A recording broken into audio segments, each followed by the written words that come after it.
Good afternoon and welcome to 365 Days of Amazing Stories with TM-Sidhi. Here we are on day 203. I'm standing on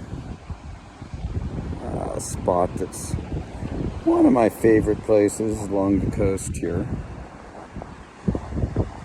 And I'm actually on my way home and amazed by how many people are out on the road today and really every day. I wanted to start a story about something that was very significant in my life, changed my life completely. It happened back in 1981.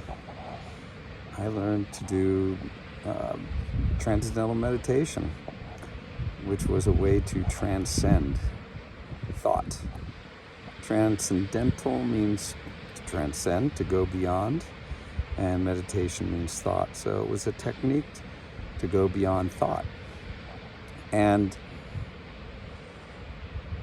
it was something once I learned it, I was just blown away and felt that this was something that everybody should learn, because it's kind of a bit of the operating instructions for having a human body is what I felt. I'm gonna sit so get a good view behind me as well, maybe. So it took 20 minutes twice a day, and I became very committed to it because even from the first time when I meditated, I transcended it and reached a place that I had never experienced before, which was one of kind of this peaceful serenity that lies within. It had nothing to do with the outside world. You transcend thought, you become thoughtless, and then you're just in a state of being. And that was a remarkable thing to experience. Because of my commitment to that practice, I got to know a lot of the people that were meditating in my community. I was living at that point in time in the little cabin between Carmel and Monterey. So I got to know the local people that were meditating. And there was also at that point in time a program called the TM-Sidhi program.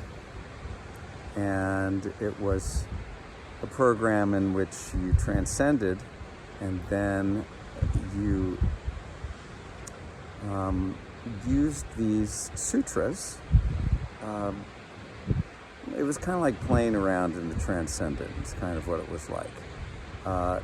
And shortly after I learned to meditate, there was this big course that took place in Fairfield, Iowa, where Maharishi had created a capital basically for the Transcendental meditation movement. It was at a college, and he and the rest of the movement wanted to display the power of people collectively doing their meditation practice, that it would have a positive effect on the entire world if you had gathered enough people meditating in one place at the same time, day after day.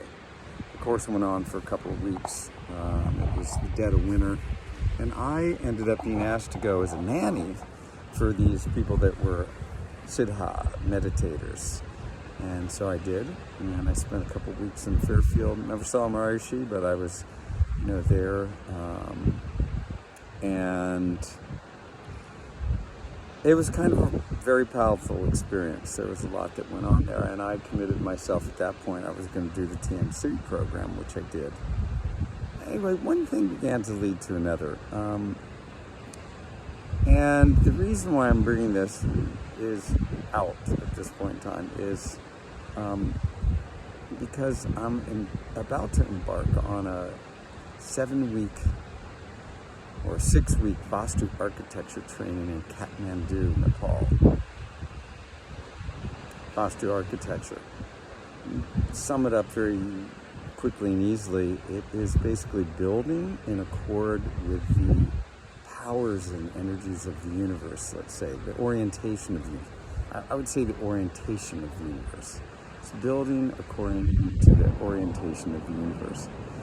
So it has to do with aligning your buildings, whether they be for business or residential unit home, lining them up with the cardinal directions, and basically harnessing the power and the structure, the order of the universe into your home and into your daily life, which hopefully, and it seems is true, benefits all aspects of your life, from relationships to gaining fortune to satisfaction at the workplace to creativity. All the bases are covered, basically, if you are living and working from a vastu building. This kind of fell into my lap. Part of what came out as well during my time as a TM meditator was a lot of knowledge that was based in ancient books called the Vedas, and Vedas were considered books of truth. And one of the practices that really hit home for me again, first and foremost is the meditation practice. Second is probably the TM-Sidhi's course that you can learn and practice. But then there was a whole package of knowledge that came out around Ayurvedic medicine, Ayurveda, and about the constitution of the body, the three doshas, vata, pitta, and kapha, and balancing those doshas out through very sensible practices, including diet, daily abhyanga, oil massage, washing your mouth each morning, swishing your mouth out with sesame oil, going to bed at like a decent hour, walking in the morning first thing, out on dew-covered grass, hopefully, drinking warm water throughout the day, eating according to the seasons, knowing what foods would aggravate what doshas, knowing what foods would balance the doshas, what foods would pacify specific doshas. What also came up around all that was pulse diagnosis. That was measuring the pulse with 3 fingers on the regular place on the wrist where you would measure pulse.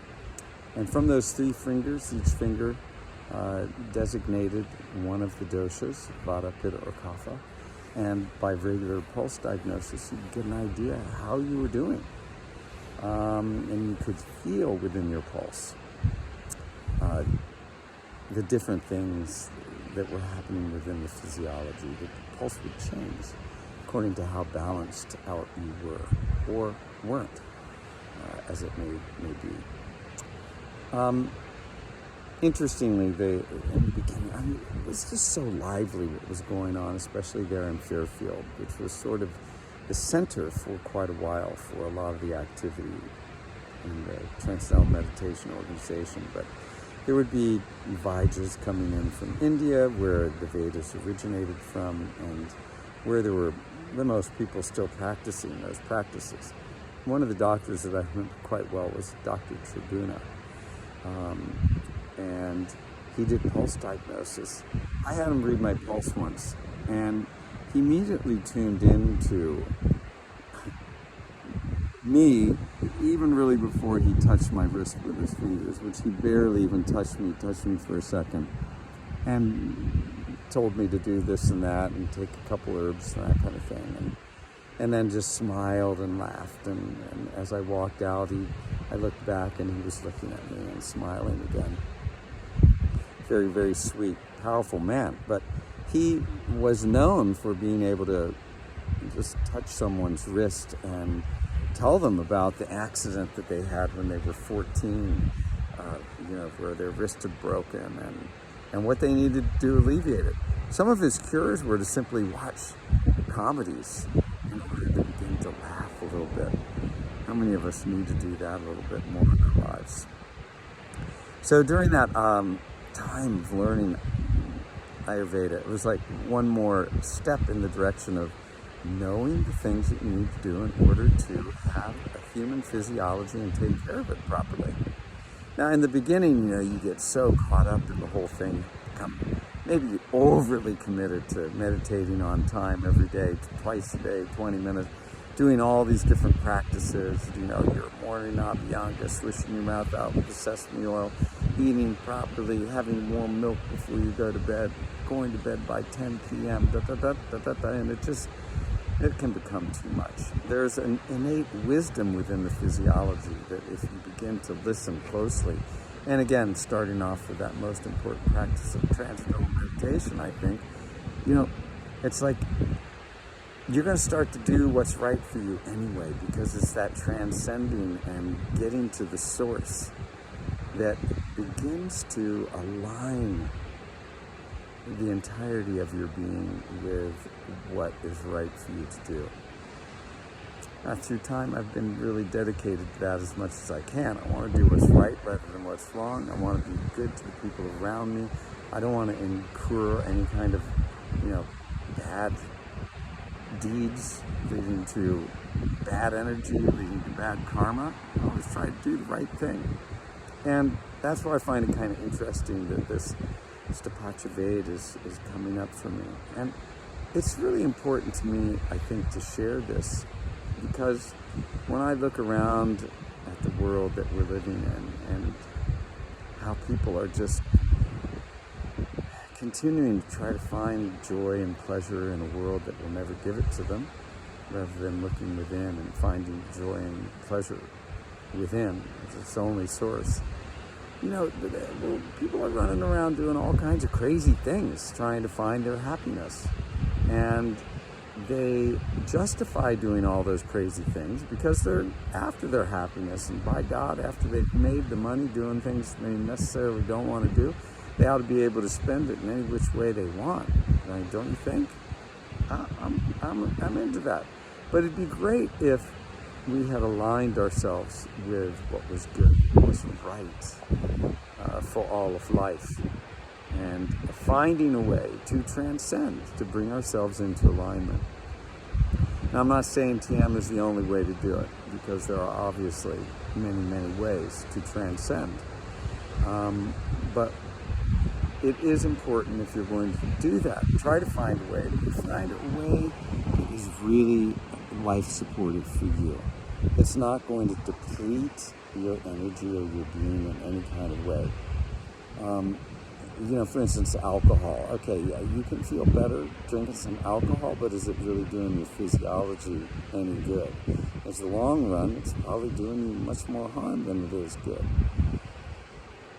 Plant medicines are awesome in so many ways. They'll shift your consciousness in a way that is unforgettable, and hopefully in a positive way, though. There are many people that have overdosed on one thing or another, and they never return to a normal state again. They are forever marred, forever marked by that experience that they had, which altered their physiology for the rest of the years that they're going to inhabit that body. So, finding a natural way to transcend, to reach source, I think is important. Again, plant medicines, hallelujah. Maybe it shifts your consciousness momentarily, but it's not sustainable. And you can't just sit down and create it. You got to go get something in order to make that happen. The vastu thing is really interesting because Maharishi, before he passed, was really adamant that the world be rebuilt in a way that every human being on the planet was living in vastu. Because if they were living in vastu, he said that there would be no crime. People would be aligned, people would be doing the right thing, they would be healthy, they would have great fortune and great good luck. In fact, vastu homes are considered to be fortune-creating homes. And I built my house up there on the mountain, according as best I could, to vastu principles. But I got some stuff off, so it's going to be really interesting to do this training and find out what I could do differently and hopefully build myself a new home. It's totally vastu. All right, that's where I'm going to leave it today. Check out Vastu Architecture, especially Maharishi Vastu Architecture. Thanks for joining. Have a good rest of your day.